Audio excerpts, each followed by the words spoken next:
SER Podcast. En la cadena SER, Hora 25.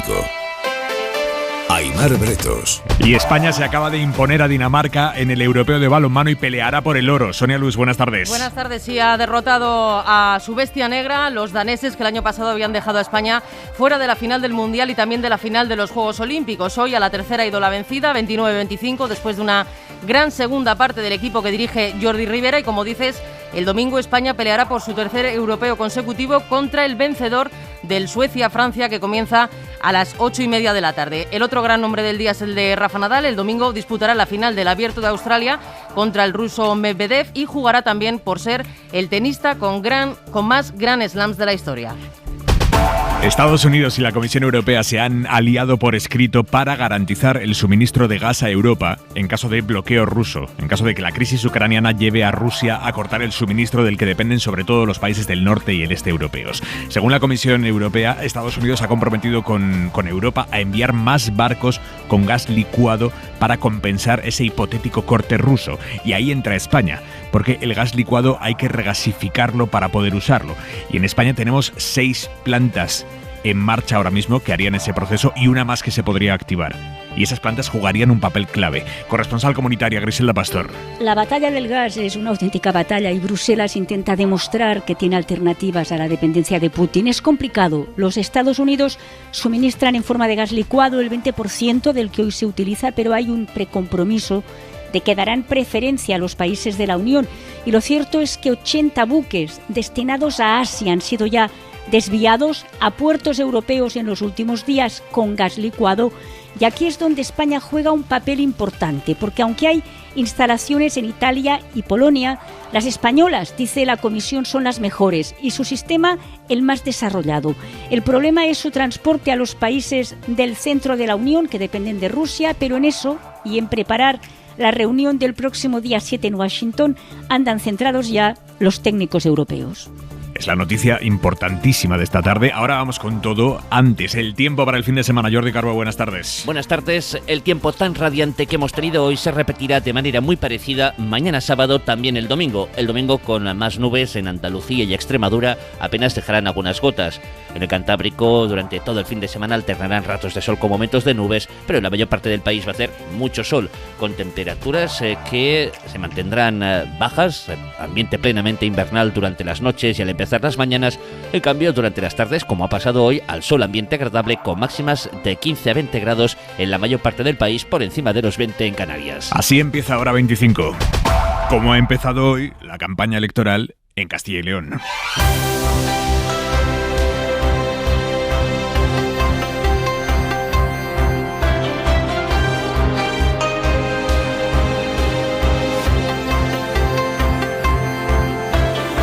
En juego, el Partido Popular tiene varios frentes: seguir gobernando allí, resistir el empuje de Vox, poner un clavo más en el ataúd de Ciudadanos, mientras que la izquierda, a la que se suman esta vez candidaturas locales y rurales, tiene el objetivo de acabar con 35 años de gobiernos de derechas en esa comunidad.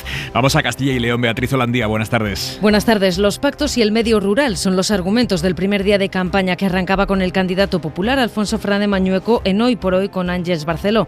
Mañueco insistía en confrontar con Pedro Sánchez y en pedir un voto amplio para no tener que pactar con Vox. Para permitirme un gobierno en solitario, un gobierno sin trabas para desarrollar las políticas eficaces. Precisamente en ese hipotético pacto con la extrema derecha se ha centrado el candidato de Ciudadanos.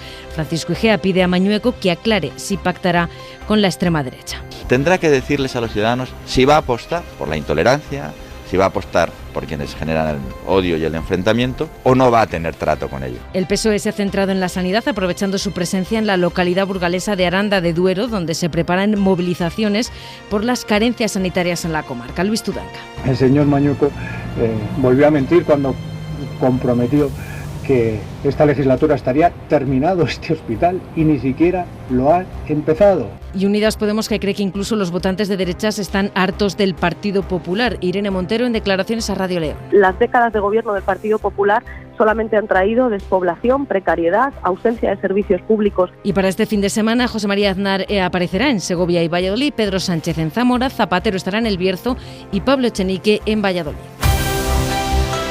La campaña, aunque autonómica, la está planteando el PP como una cita nacional contra Pedro Sánchez, contra lo que llaman el sanchismo. Lo ha dicho a las claras Mañueco esta mañana en Hoy por Hoy y lo está aplicando Casado en cada una de sus intervenciones. Plantearlo como una campaña contra el sanchismo. Y en el PSOE al revés. Quieren distanciar todo lo posible de estos comicios de las próximas generales para las que, en teoría, quedan 2 años. En principio. Inma Carretero, buenas tardes. Sí, buenas tardes. 2 años para las generales y por medio las municipales y autonómicas. Eso repiten en el PSOE para desmontar el relato de Génova de que ahora Castilla y León y luego Andalucía son etapas que va superando Pablo Casado en su camino a la Moncloa. En el equipo del presidente sostienen que sus varones y los alcaldes socialistas ganarán en 2023 y que esa sí que será la antesala de las generales. De este 13 de febrero evitan hacer una lectura nacional en el PSOE. El PP plantea estos comicios como un plebiscito sobre Pedro Sánchez, pero el presidente no se va a prestar al cuerpo a cuerpo como hizo en la precampaña de la Comunidad de Madrid con Isabel Díaz Ayuso, ni tampoco va a tener una presencia tan intensa como en las catalanas. Lo que hace Ferraz es marcar con claridad un perímetro regional, porque lo que está en juego, dicen, es el cambio en Castilla y León 35 años después. Y mira que habría compañeros de los que rodearse en el primer día de campaña, que Mañueco ha elegido como compañero de mitin a Javier Iglesias, el presidente del PP de Salamanca, que está imputado por supuesta financiación ilegal en el caso Primarias, en las primarias de 2017, en las que fue elegido el propio Mañueco. Allí en Salamanca está Mariela Rubio, buenas tardes. Buenas tardes, sí, ha sido el primero en hablar en este mitin en Salamanca, el primero de la campaña. En su calidad de presidente del PP en la provincia, Javier Iglesias ha ejercido de anfitrión y ha sido sonoramente aplaudido, a pesar de estar imputado por presunta financiación ilegal en las primarias, donde fue elegido Fernández Mañueco como líder del PP en Castilla y León. Con todo, ha pedido a Sánchez que destituya a Garzón de inmediato porque, ha dicho, es textual, es intolerable que siga en su puesto un minuto más. Iglesias ha intervenido justo antes de quien ahora está en el escenario, el presidente andaluz, que arropa hoy a Mañueco, la viva imagen de hasta qué punto Castilla y León y Andalucía son 2 piezas consecutivas del dominó electoral que va a ser este 2022. Escuchamos sonido en directo. El mejor presidente para Castilla y León. Él tiene muchas virtudes, bueno, lo ha demostrado todos los días.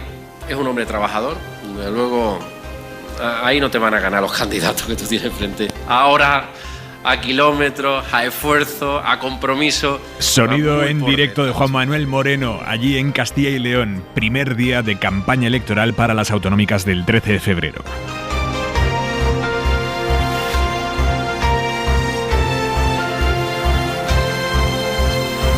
Por cierto, Juan Manuel Moreno, presidente de Andalucía, lo acabamos de escuchar en Salamanca, en un acto de partido, es donde ha estado hoy. Donde no ha estado es en el Parlamento de Andalucía, en el pleno extraordinario que se ha celebrado hoy para analizar algo tan sensible como el estado de la sanidad en esa comunidad. A eso no ha ido el presidente de Andalucía. Radio Sevilla, José Manuel Rebolo, buenas tardes. Sí, el pleno extraordinario ha cuestionado la situación sanitaria andaluza, pero se ha colado la ausencia del presidente de la Junta, Juan Manuel Moreno Bonilla, que a esta hora participa en un mitin del Partido Popular en Salamanca junto a Alfonso Fernández Mañueco. Todos los grupos de la oposición han comenzado sus intervenciones acusando a Moreno de soberbio y de anteponer los intereses del partido a los de los andaluces en el día en el que se debatía la situación de la atención primaria, que en el último mes en Andalucía ha recibido un 29% más de consultas que la media del resto de meses del año. El tono más duro ha sido el de Vox, alineado junto a la izquierda en esta ocasión, y que le ha anunciado al PP que no será cómplice de la nefasta, dicen, gestión sanitaria. Posiblemente recuerden cómo en diciembre vimos a Santiago Abascal vender por todo lo alto su viaje a Polonia, a una cumbre de la crème de la extrema derecha europea. Volvió además orgullosísimo de que había conseguido traerse el compromiso de que en enero iba a ser anfitrión aquí de otra cumbre idéntica, con Le Pen, con Orbán, con el resto de líderes ultras. Esa cumbre acaba de empezar hace unos minutos en Madrid, pero a Abascal le coge en el peor momento posible, en la apertura de la campaña electoral de Castilla y León. ¿Cómo fardar de euroescepticismo cuando en 2 semanas te la juegas en una comunidad que ingresa y mucho de la PAC, por ejemplo? Y a más conflicto ruso. La mitad de la extrema derecha europea tiene a Putin como un semidios geopolítico. Están fascinados con él. A Vox eso no le conviene nada. En España Putin no vende. En Castilla y León tampoco. Quizá haya que buscar en esos factores la explicación a que Abascal no se haya dignado a salir del hotel esta tarde a recibir en la puerta, por ejemplo, a Marine Le Pen. Ha mandado a su portavoz en el Europarlamento a recibirla.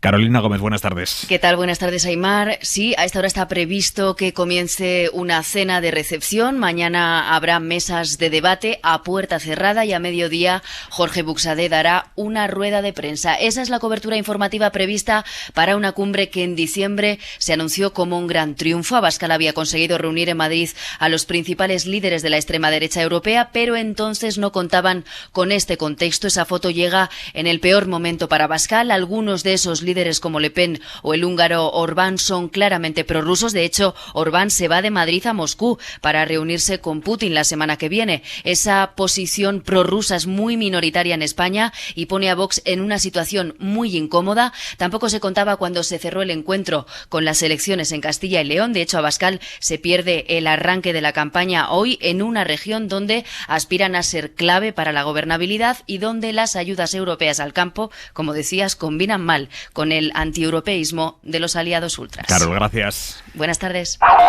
Y otra de las noticias de esta tarde es que el PNV ha propuesto que sea una comisión de expertos independientes la que investigue los abusos sexuales a menores en la Iglesia. Es una propuesta alternativa a la de Unidas Podemos, Esquerra y Bildu, que esta semana han pedido una comisión parlamentaria que establezca esos abusos.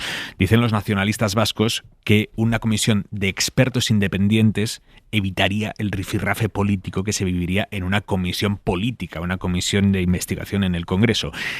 Y los socialistas dicen a esta hora, Guillermo Lerma, buenas tardes. ¿Qué tal, Aimar? Buenas tardes. Que por ahora la propuesta de los nacionalistas vascos les llama más. Sí, el PSOE estudia la fórmula para que España siga el ejemplo de otros países y también investigue los casos de pederastia en la Iglesia. Aunque antes de anunciar cualquier tipo de iniciativa, los socialistas quieren que el presidente se reúna con las víctimas. Fuentes del partido sí que aseguran a la SER que se inclinan porque sea una comisión independiente de expertos y no política la que indague sobre lo ocurrido. Es lo que ha propuesto, como decías hoy, el PNV, que pide al gobierno que nombre a un grupo de expertos para que éste redacte un informe sobre los abusos y este informe sea a su vez elevado a las Cortes. Creen que esta fórmula será más respetuosa y evitará que un asunto tan sensible caiga, y es literal, en el pim pam pum político de las comisiones parlamentarias. A una semana de que se tenga que convalidar en el Congreso la reforma laboral, hoy los sindicatos han incrementado sustancialmente su presión, sobre todo a Esquerra Republicana. Los líderes de comisiones y UGT se han ido a Barcelona para apretar a Esquerra. Núria Pujadas. Después del desembarco de Yolanda Díaz en Cataluña, hoy lo han hecho las cúpulas de los dos principales sindicatos que han negociado la reforma laboral. Continúa la presión a Esquerra porque el tiempo apremia, el bloque de izquierda se tambalea y los líderes sindicales advierten del peligro de romperlo. Desde Barcelona, los secretarios generales de Comisiones Obreras y UGT han pedido seriedad y altura de miras. Pepe Álvarez. El no votar a favor de la convalidación del Real Decreto Ley es lo mismo que votar a favor de la legislación que en su momento aprobó el Partido Popular. Sobre las modificaciones de la norma que plantean Esquerra, la CUP o Bildu, Unai Sordo ha sido así de claro. Puede terminar como el Rosario de la Aurora. Consideramos que es mejor que entre ya en vigor el decreto y a otra cosa mariposa. Y mensaje también hacia el PP. Dicen que es injustificable que un partido con vocación de gobernar España no apoye un acuerdo fruto del diálogo con los agentes sociales. Tanto Esquerra como el PNV reprochan al gobierno que en esta negociación el Ejecutivo parta de la idea de que no se va a abordar ninguna modificación al texto. El famoso no tocar ni una coma. Íñigo Urkullu, Lehendakari. Me llama la atención que no se pueda tocar ni una coma en el Congreso de los Diputados, cuando es en el Congreso de los Diputados donde hay que ratificar el acuerdo. ¿Cuál es el papel que corresponde, por lo tanto, a la representación de la ciudadanía? Decir que no se puede tocar ni una coma me parece que es cerrarse las puertas a lo que es mejorable, en todo caso con un propósito de mejora.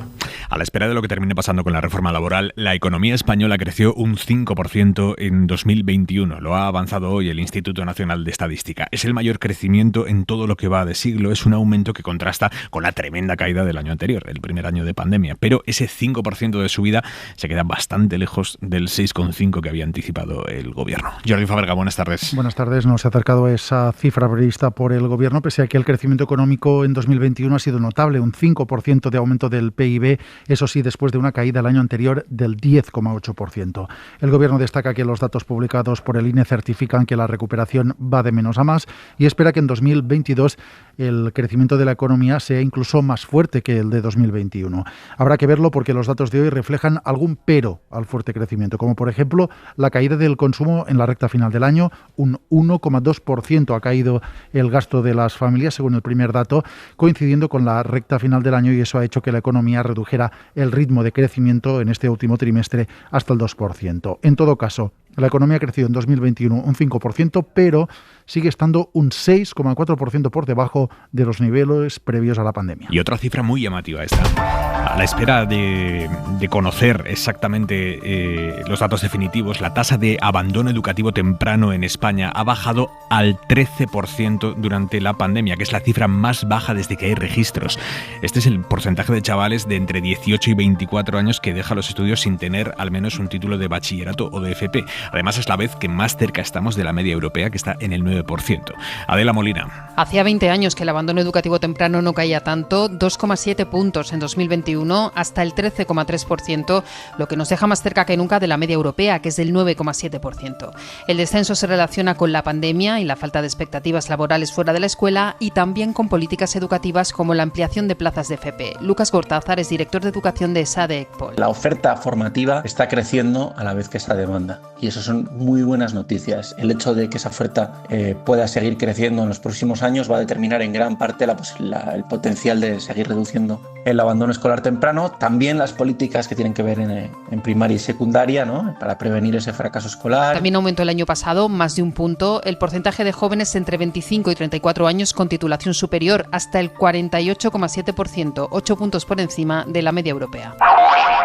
España encadena ya 5 días de bajada de la incidencia, 5 días consecutivos. Según los datos de contagios que ha publicado esta tarde el Ministerio de Sanidad, la incidencia baja otros 61 puntos.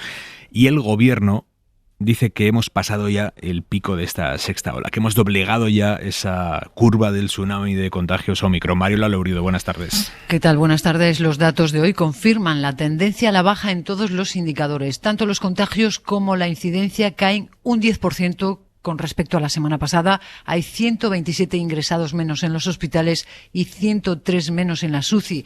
La sexta ola empezó a descender hace 10 días, aunque al ritmo actual, muy lento, tardaríamos 9 semanas hasta la Semana Santa en estar por debajo de los 100 casos por 100.000 habitantes. La ministra de Arias afirma que el pico ha quedado atrás. Todos los datos apuntan que hemos doblegado la curva. Todos los datos se van consolidando día a día de bajada, eso es lo importante. No coincido con usted que hay una meseta, hay una bajada. Lo que tenemos que ver cuál es la velocidad de bajada. Pero menos optimista es la consejera vasca Gotzone Sargadui. Hay ciertos indicadores que nos hacen pensar que la tendencia descendente que se ha dado a lo largo de las últimas semanas pues podría estar llegando o bien a un estancamiento, a una situación de una meseta, que se dice la evolución de la pandemia, o incluso podría ser un cambio de tendencia. La cruz de los datos es el número de fallecidos esta semana, 1.225, un 25% más que el anterior. Es el último indicador en bajar. Y hablando de medicina y ciencia, escuchen el importantísimo avance que hemos conocido hoy. Ha conseguido un robot sin ninguna ayuda humana operar por primera vez tejidos blandos, una complicadísima intervención quirúrgica de manera autónoma. Y el primer paciente de STAR, que es como se llama ese robot, el primer robot, digamos, cirujano por sí mismo, el primer paciente de ese robot ha sido un cerdo. Javier Gregory. Diseñado por un equipo de científicos de la Universidad Johns Hopkins de Estados Unidos, es el primero autónomo que ha completado con éxito una operación quirúrgica con tejidos blandos sin la ayuda de un cirujano humano. Tras el éxito de su primera intervención, ya ha realizado otras en otros 3 animales. En concreto, este robot autónomo ha tenido que realizar sin errores una de las tareas sin duda más complejas y delicadas ahora de la cirugía, la reconexión de 2 extremos de un intestino, porque un simple punto mal puesto puede provocar la muerte, en este caso, del paciente. Hora 25. Aimar Bretos. Esta noche termina, y la vamos a analizar aquí en directo en Hora 25, la campaña electoral en Portugal, previa a las elecciones de este domingo, elecciones que tuvo que convocó el socialista António Costa cuando sus socios de izquierdas le tumbaron los presupuestos. Últimas horas, últimos mítines para pedir el voto. Allí está nuestro corresponsal, Lucas Font. Buenas tardes. Buenas tardes. Los partidos están aprovechando las últimas horas de campaña para convencer a los electores todavía indecisos. En un acto en Lisboa, António Costa ha pedido prudencia en la interpretación de los sondeos, que en estos momentos apuntan a un empate entre los dos principales partidos. Con toda la humildad veo a mi adversario muy entusiasmado repartiendo carteras con las otras fuerzas de derechas, ha dicho Costa, quien ha vuelto a advertir del peligro de una alianza entre su principal rival Rui Rio y el partido de extrema derecha Chega. Rio niega un acuerdo de gobierno, aunque insiste en que no rechazará un apoyo parlamentario de Chega si se lo ofrecen. Todos los diputados cuentan, los 230 que eligen los portugueses, ha dicho el líder de centro derecha. Una vez hecho el recuento el próximo domingo, el presidente de la República decidirá a cuál de los dos candidatos le encomienda la misión de formar gobierno. Y a esta hora, la mirada de Xavi Vidal-Folk. Notición de primera, sobre todo para quienes de buena fe creyeron las profecías catastrofistas. España no está en quiebra. En 2021, la empresa España ha pagado sus deudas, ha aumentado su plantilla, ha exportado más que nunca. Y hoy sabemos que el PIB, que es más o menos el equivalente aproximado a su facturación, creció un 5%. El ritmo de crecimiento más alto en 21 años. 21 años. Con perdón, porque es obvio para toda persona sensata. Esos no son datos de una economía en barrena, sino más bien en ascenso. Es verdad que el ascenso no ha sido tan intenso como preveía el gobierno, 1,5 puntos menos que en su última proyección, que fue del 6,5%. Es verdad que pese a todo, este país figura pues como rezagado en la carrera europea hacia la recuperación. Pero una cosa es un cierto retraso en esa recuperación y otra estar en la cuneta. Y ya sabemos que todas las previsiones económicas nacionales e internacionales son volátiles, tanto como espesas son las incertidumbres, o sea, mucho. Pero el FMI, que no es un chiringuito cualquiera, calcula que España será este año, 2022, la líder en crecimiento de las grandes economías desarrolladas, y que el año próximo también. Digamos que es legítimo criticar al gobierno por su exceso de optimismo, pero no tanto crucificarlo, pues su error de cálculo es solo de plazos. Llegamos más tarde de lo deseado, pero mucho más cenizo es el hierro de asegurar que nunca llegaríamos porque estábamos en el pozo, en quiebra. Suscríbete a Hora 25. Todos los episodios y contenidos adicionales en la app de Cadena SER y en nuestros canales de Apple Podcast, Spotify, iVoox, Google Podcast y YouTube. Escúchanos en directo en la SER de lunes a viernes a las 8 de la tarde. Cadena SER. La radio.